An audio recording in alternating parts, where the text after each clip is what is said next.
Paano nga ba ako napunta dito?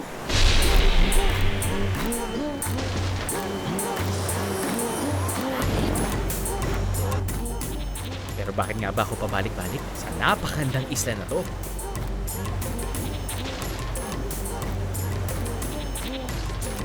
I see blue skies and bluer water.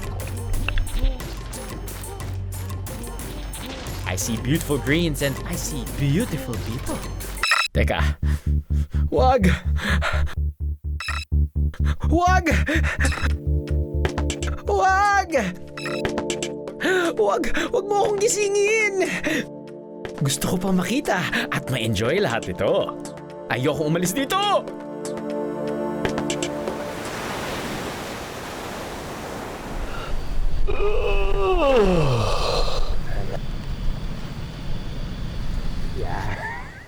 Paano nga ba ako napunta dito?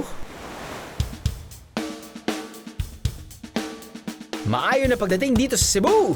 Yup, mga biyahero! We're back for the nth time! At sa aming pagbabalik, we will see beauty.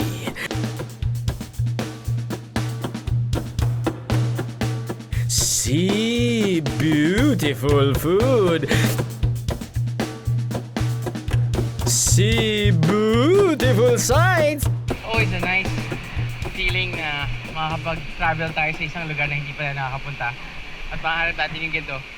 Na apparently, since 2011, pa nilang tinip. See beautiful sounds.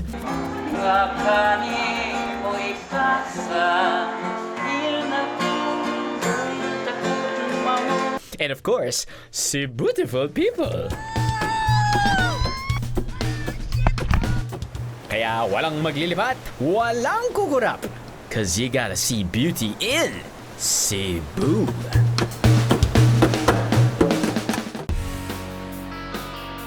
Touchdown, Liloan! Isang oras na biyahe rin ito mula sa Cebu City. Hindi lalampas ng 100 pesos ang pamasahe kung pupunta kayo rito mula sa Cebu City. Jeep o bus, pwede! May mga van din kung gusto nyo ng mas komportableng biyahe. Dagdag lang ng konting gastos. Daanan nito ng mga patungong Sogod at iba pang parte ng Cebu.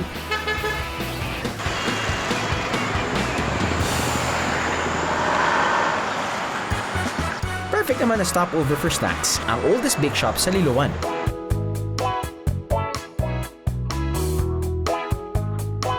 Hey man, yeah, definitely. How are you, man? Hello. How are you? How was your trip to Cebu? This Pretty is good? Probably my 10th time to Oh, wow. fly to Cebu. But I love it. each and every time, I love visiting Cebu. Nice, love it. Thank you for stopping by at the store, man. course, Thank you of so course. much. Akala nyo parang laking Amerikang kausap ko, no? Well, masanay kasi ang ibang mga Cebuano sa English kaysa sa Tagalog o Filipino. Kaming sa Cebu, talagang mahirap kaming mag-Tagalog. Hindi sanay yung dila namin sa Tagalog, kaya we prefer na mag-English. See, mas komportable talaga sila sa English. At syempre, pati sa kanilang native tongue, Bisaya. Wala talaga si innate sa Cebuano yung language sa Tagalog. Lisod dito pa ganun. Na-conscious na ako sa Tagalog. Maglisod jud og Tagalog no because kami mga Bisaya mas comfortable may mag-English kaysa Tagalog niya. Kung mag-Tagalog may grabe halata jud kayo nga gahi jud kay siya. Lampas 100 taon na ang shop na to sa Liloan. Institusyon na kumbaga. Sa 110 years na yan, patuloy silang gumagawa ng mga fresh na tinapay at iba't ibang pampasalubong na tatak Liloan na. Ang pangalang Titay mula sa unang nagmasa at gumawa ng mga tinapay dito sa Liloan. Siya si Margarita Frasco o Titay for short. Sa kanya rin galing ang mga recipe ng mga tinapay at ang pambida nilang sinidlan at rosquillos. Ang famous rosquillos nga raw, resulta ng isang eksperimento. Dahil naghahanap ang mga turista at iba pang bisita ng Cebu ng maipapare sa kanilang kape o tsaa. Naisip ni Nanay Titay na gumawa ng sariling recipe ng kanyang biskwit. Sa paglipas ng panahon, ipinasa na niya ito sa kanyang mga anak na si Corazon o Ason na siya namang nagpasa muli ng heirloom recipe ng rosquillos sa kanyang anak. So I'm guessing Titay is your lola? Great grandmother. Great grandmother. Yes. Okay. Yes, definitely. I hear that you have one of the best tasting ronquillos. I like to say yes. Right? The Rosquillos. The for Rosquillos. sure. Yeah, you killed it, man. You killed it. Mahigit isang siglo na ang Rosquillos ni Nanay Titay. Taray, no? Pero saan nga ba nanggagaling ang pangalang Rosquillos? Sa unang tingin, hugis ringlet kasi ang Rosquillos. Sa Espanyol, ang tawag sa ring ay rosca. Rosca? Rosquillos!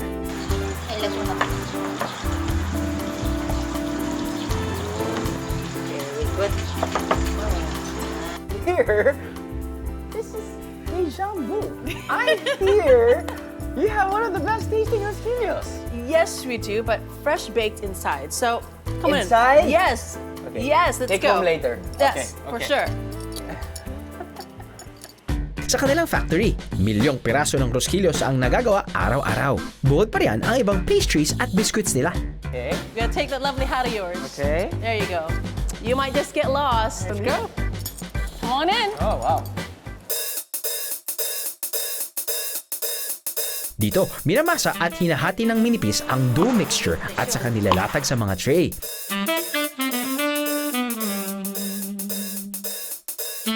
Pagkatapos, ibibake sa kanilang rotating pugon oven.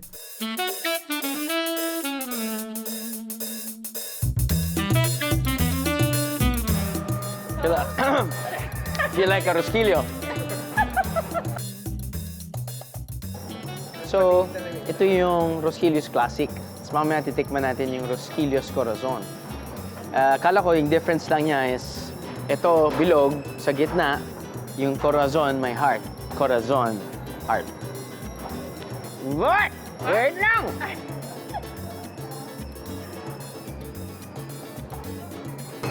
How's There you it? go. You can taste that one. No. Gusto ko na malaman nyo. It's pretty much the same taste, which means kung bagong labas sa oven, kung gaano kasarap usually naman pag meron kang binibake na cookies or bread, diba usually inahabol mo talaga yung freshly baked goodies. Yung taste na yun is pretty much the same kapag binuksan mo rin isang pack. So, it's pretty good. Pretty good. Thank you. Can I give you a piece of my heart? Wow. Oh, that was good. That Yeah, was good. That was good. That was good. Here you go. Wow. There you go. And you broke my heart. No, I'm giving it. Oh, you gave me Half. half. Half of my heart. Half. Ready? Ready. Okay.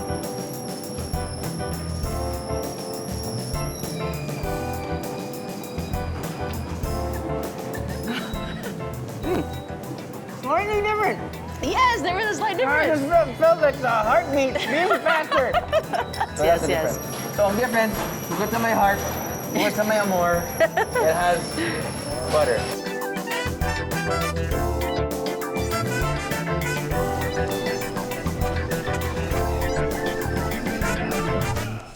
There are two ways to eat your Rosquillos. And you know how I used to do it before? When I was young, I used to put it on my finger. Like this. And go, and I like, do. yeah? There you go. Yeah. And people used to put it in each of their finger and just crunch it. So there's a way of eating Oreos. And there's a way That's of eating right. Rosquillos. That's right. There's definitely a way to eating Rosquillos. Eto naman ang isang bigatin, biheros.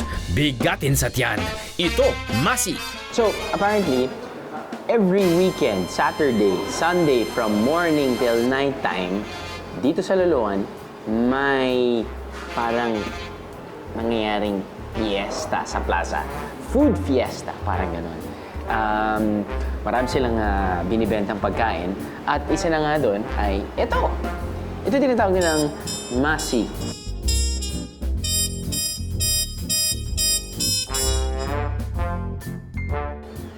Masi ay gawa sa malakit at ang loob ay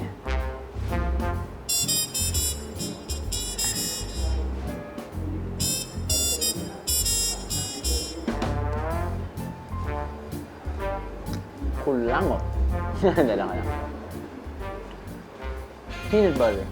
So, kung familiar kayo sa mochi balls, very similar sa mochi balls. Mochi balls lang, mas malaki. At yung mochi balls, pretty much ano lang. This is probably the third of the size of an actual mochi ball. But, the essence, nandun. Yung feeling ng peanut butter, nandun. Ade. Sa 20 pesos, 3 pirasong masi na ang pwedeng mabili. Ang bigat na nung 3 sa tiyan nun. Perfect na snack! Oo, pampasalubong. Kung iuwi lang from Cebu to Manila, kailangan kainin agad.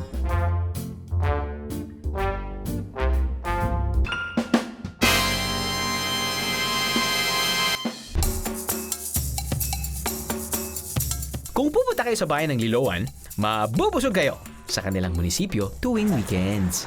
May Unli Food Venture. Samot-saring pagkain ang nakalatag mula mga inihaw hanggang sa mga prutas.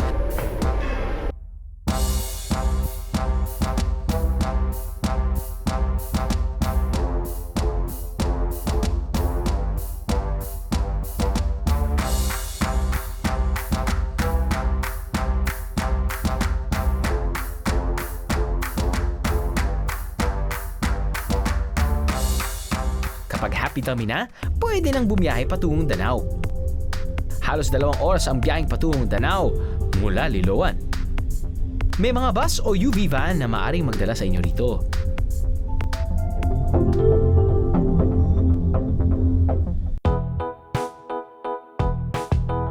In this part of Cebu, Biyeros, chill lang.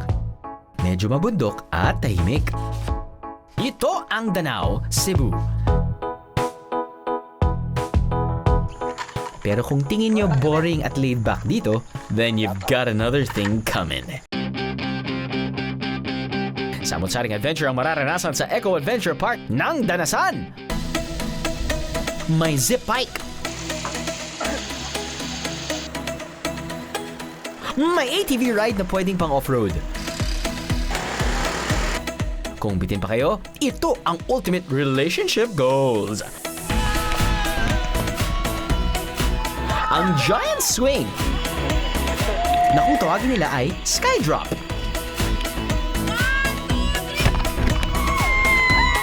Hindi ba kitang-kita ang saya sa mukha nila?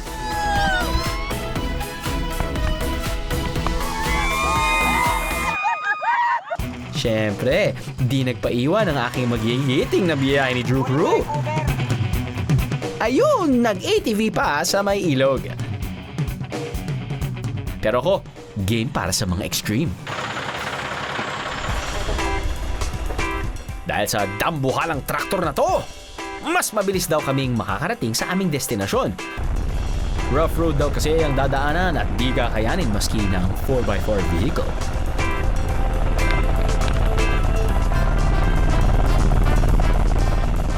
Kasama ang aming guide, inaabot kami ng kalahating oras para makarating sa drop site.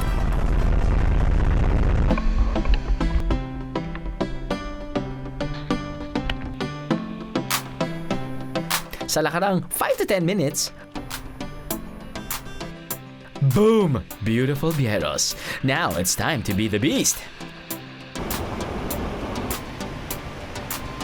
Tinatawag na Tyrolean ang activity na to.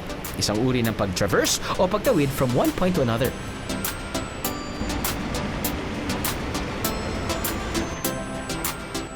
Gamit ang safety harness at mga lubid habang hawak mo ang main rope line. So, naalala nyo ba yan, mga kids? May kanta dyan eh.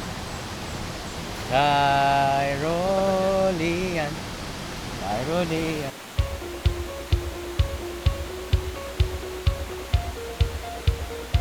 Sarap ng lugar nyo? Okay lang. Mas maganda nga malayo. May konting zipline. Then, simula na ng paghila sa lubid.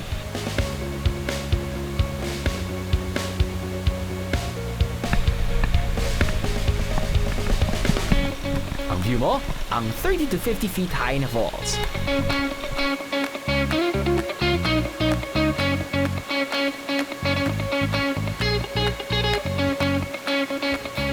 Talk about extreme, Biyeros! Importanteng fit kayo at kaya niyong buhatin ang sarili niyo para masubukan ang Tyrolean.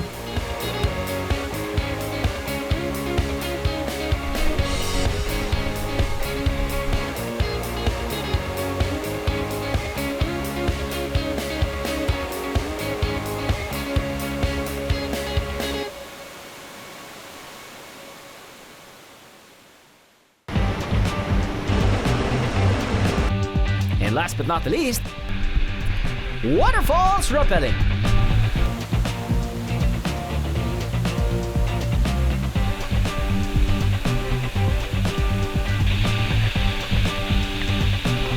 Iba talaga pag ganito kakalapit sa falls, no?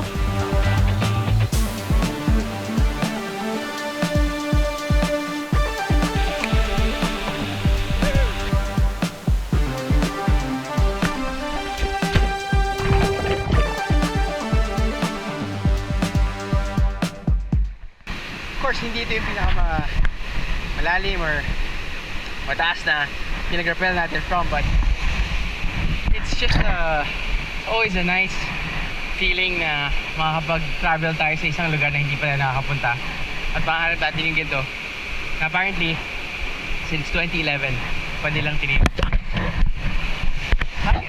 Short but sweet! Siyempre, di na namin pinilampas ang pagtampisaw sa refreshing Dalasan Falls.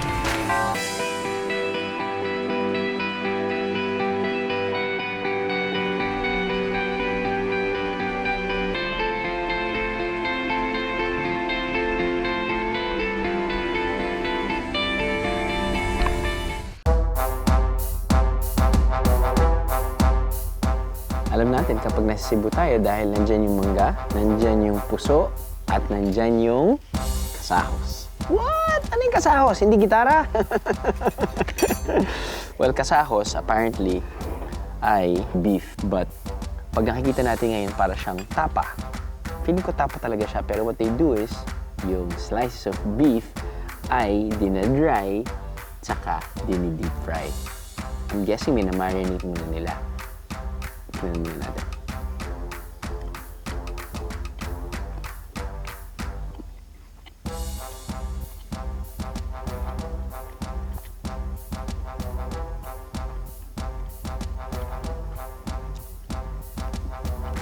Expect tinga.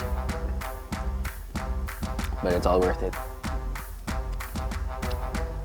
Think beef jerky, beef tapa, nasa gitna. Pero mas konting malambot lang sa beef jerky. So, may laman. Hindi ko matagal na masira. Dried na eh. Tanong mo ko kung pipiliin ko danggit o ito. Siyempre, hindi lang siya maalat katulad ng danggit or any dried food. Marinated pa rin siya. I'm guessing with soy sauce. Kung gusto nyo ito ng neck nyo, pati yung jaws, yung face, yung chiseled, mga nakikita nyo yung mga supermodels, di ba?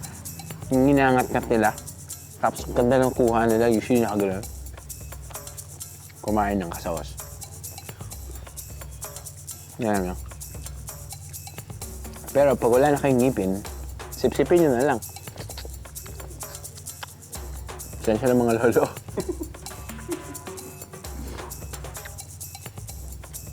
Ayos. Nakapag kumain na ito.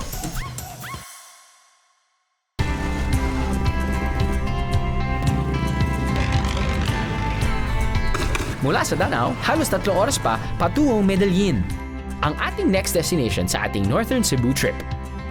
During the Spanish time pa, yung sugar industry sa Medellin, before the advent of technology, mayroon na tayong Moscovado sugar production. In 1928, nagtayo ang mga Americans ng sugar mill, yung Bugo Medellin Milling Company in 1928. So right now, ito na lang ang existing sugar mill sa Cebu. Kaya hanggang ngayon, dito nang gagaling ang supply ng asukal sa buong probinsya. Di rin syempre mawawala ang pangingisda. Ang main source of income dito sa atin sa Medellin ay farming and fishing. Meron din tayong fishing industry sa Medellin kasi dalawa yung coastline natin in the eastern side and on the western side. So marami din sa ating mga locals, ang kanilang main source of income is fishing.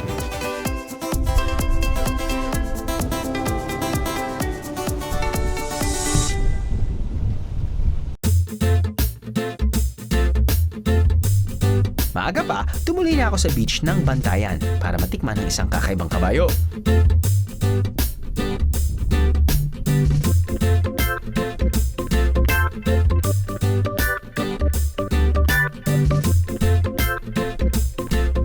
Kabayo ko, yung pala, titikim ako ng tinapay na pangalan, kabayo. Bakit kabayo?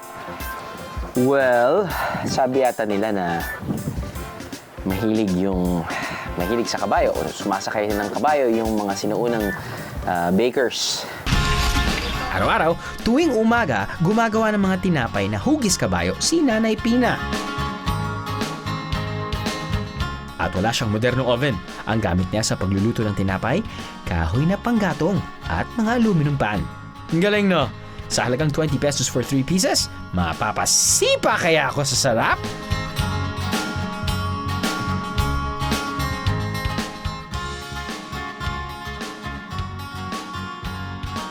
Kala ko, matigas siya. Hindi. Uy, meron siyang masarap na aftertaste. Meron siyang masarap na aftertaste. Problema lang, ang ganda ng hugis kabayo, hindi mo alam saan kakagat. Ngayon, para na siyang seahorse.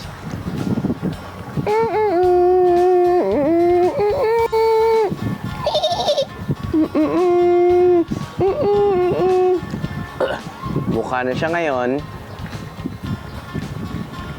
Ulo ng manok.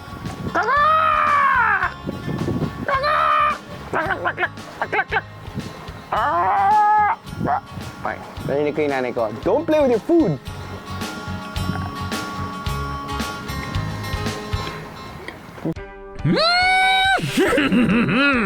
Bonus lang naman ang tinapay na kabayo sa ganda ng Bantayan Beach, Bejeros. Maaari ring mag-rent ng mga cottage dito from 150 hanggang 500 pesos. At ang main attraction, ang mahabang tulay na to na parang walang katapusan. OA lang, Bejeros. Huwag malito iba ang Bantayan Island sa Bantayan Beach kung nasaan kami ngayon. Ang entrance fee, 15 pesos. Murang-mura para sa ganito ang gandang view.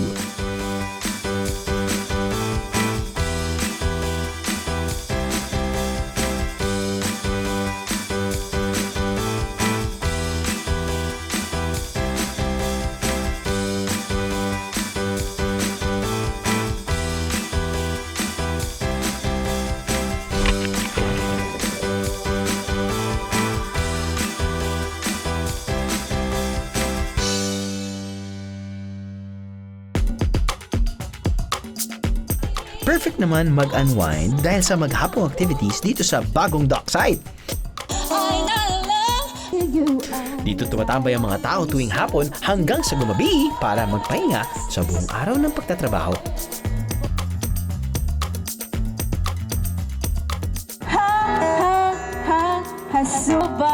Dati raw itong talipapa, pero dahil nahati ang mamimili at para mas makahatak ng mga turista at lokal, ginawa itong isang tambayan. Nagtayo dito ng mga barbecue stations, grill station, unwinding area, may entertainment, acoustic session, live bands.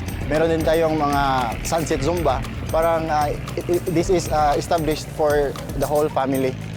Dito mag-dine, dito ma-entertain, dito mag-converge, parang banding na for the whole town and for the people from other localities. Ang sarap talagang balikan ng probinsya ng Cebu, no? This time, we are up north. Dito sa Medellin. And so far, it's Cebu-tiful! Medellin has been known to be the sugar bowl of Cebu because the sugar milling company is located here. Tinagurian din palang sugar bowl ang Medellin dahil sa dami ng taniman ng tubo dito. Yep, Negros Fields. Dahil dyan, samot-sari ang luto ng mga lokal sa matatamis na pagkain dito. Gaya ng kanilang pinyato. Ito ang version nila ng sikat na pampasalubong na panutsa. Ang brown sugar, iniinit hanggang matunaw. At saka lalagyan ng mani. Pag natuyo, ready na kainin ang pinyato!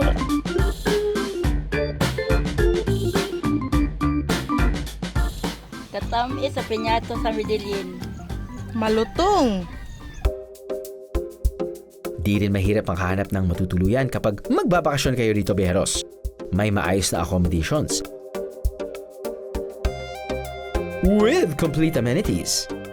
At may golf course pa para sa mga sporty. Lalong di naman problema ang panglamang tiyan. Sa kaliwat kanan ng poblasyon may murang kainan. May mga mangilang-ilan din na naghahain ng sunlutan. Marami na ako nanitikman na kinilaw.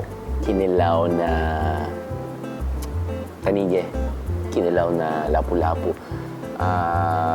At naging adventures din ako na nasubukan ko ng kinilaw na shrimp. Adventures na yun para sa akin dahil hindi talaga ako makain ng raw. Nag-evolve yung palate ko over the years. Kahit anong seafood, feeling ko, natikman ko na, ay, mali pala ako. Dahil hindi ko pa natitikman, eto. Ang tawag nila dito ay sunlutan. Or, sa English, sea cucumber na kinilaw. Yup, pipinong dagat. At kung paano lutuin, simple lang. Balatan ng sea cucumber. Hiwain ito into small strips at saka ihalong sibuyas, luya, pipino o yung gulay na cucumber. Ang tip ng locals ng Medellin, huwag munang hiwain ang sea cucumber kung di pa kakainin dahil tumitigas daw ito pag tumagal. Alam mo mga Pilipino lahat kinakain. Hindi naman kailangan. Pwede naman kumain ng manok. Pwede kumain ng isda, naluto. Pero hindi. Gusto nila yung weird. Weird para sa atin. Pero I'm sure sa kanila, hindi weird. Anyway, I guess yung preparation nila parang pareho lang kapag ikikinilaw mo ang isda. Pero ito yung nakikita ko kapag nag-free dive kami. Hugis niya parang ganyan. So, mga ganun-ganun. Tapos sinasabi mo na parang hindi mo hawakan yan, hindi mo aapakan yan, at hindi mo talaga titikman yan. But, we're here anyway.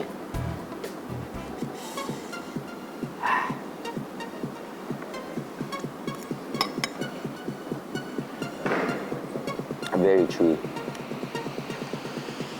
Crunchy. At dahil nga, may luya pampatagal ng latsa. Mas masarap siya. Mas naging edible. In fact, huwag mo lang isipin na sea cucumber. Isipin mo lang na pagkain talaga siya. Well, pagkain naman talaga siya. Pero, it's doable. It's doable. Or I'm just telling myself that. It's doable. It's edible. Sea cucumber with cucumber. You're so creative.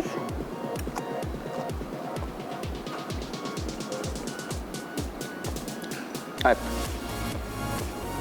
malaking bagay na may sili. Earthworm kakainin ko yan basta't i-dip mo sa suka pati sili.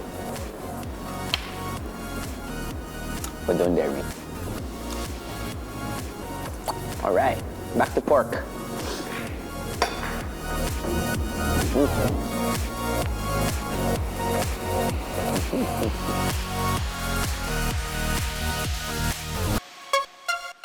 Ang Medellin po ay nag-promote ng eco-adventure destination.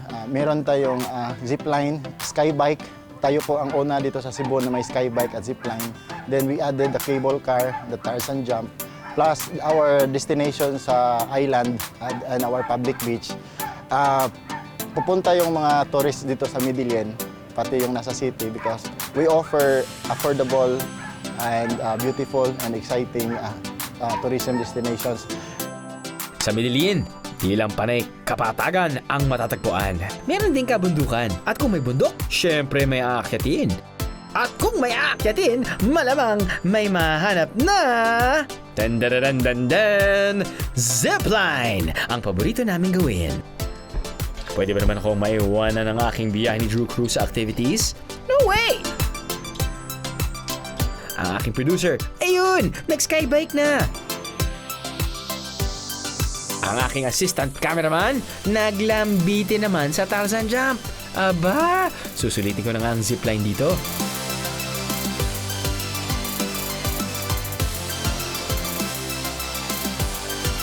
Ang maganda pa rito, murang bayad, 100 pesos per person lang. Sulit talaga dahil ito ang makikita mong view.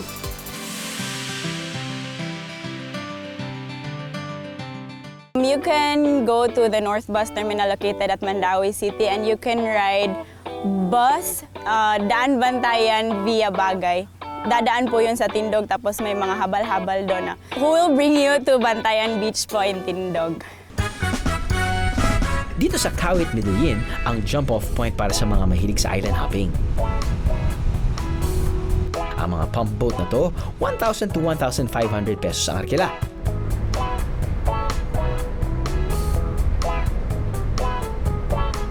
Kaya mas makakatipid ka kung may kahati sa bayan. After a 30 to 40 minute boat ride, matutuntun na ang tinaguriang Fantastic Island.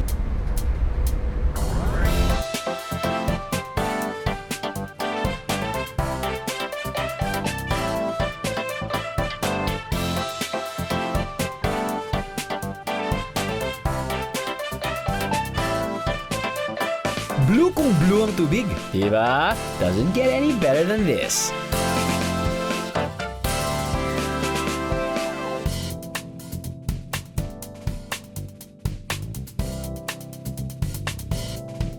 So after a 20 to 30 minute boat ride from our jump-off point, which is Kawit, nandito na tayo ngayon sa Gibitngil Island. But now, it's medyo mas known na to be called as Fantastic Island.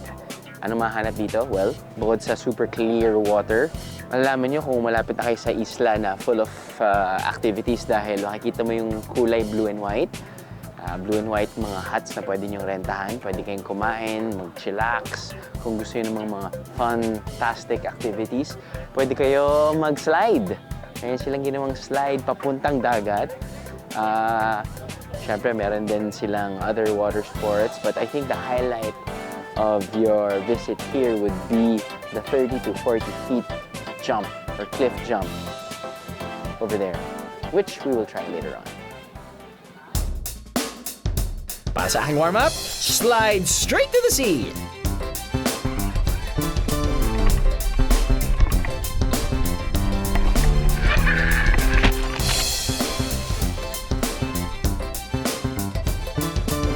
Okay, next! Ito naman ang tinatawag nilang Tarzan Jump. Bakit nga ba Tarzan? Ayun! Mag-aala Tarzan ka talaga sa pagkapit sa tali. Biyahero tip! Huwag lang mag-ala Jane sa pagsigaw, ha?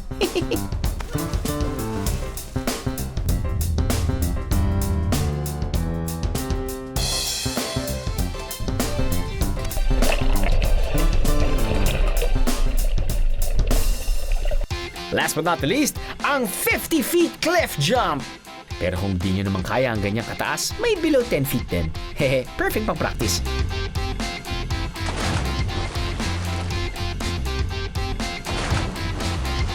Pero ako, aim high, baby. I aim high.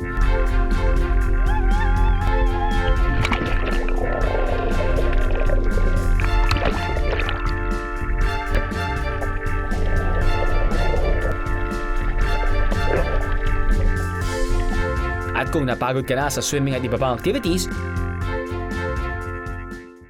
pwedeng-pwede ritong kumain. Siyempre, kumpleto mula seafoods, inihaw na baboy at kung ano pa. Di rin mawawala ang Cebu's pride, ang puso!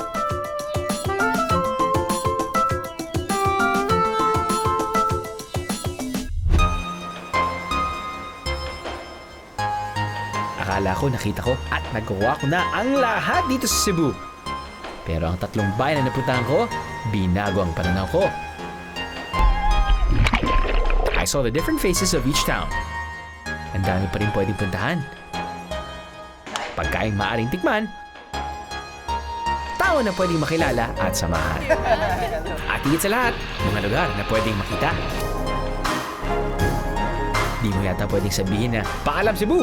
Kasi parang babalik at babalik ka eh. So I guess I'll see you soon, Cebu Tiful!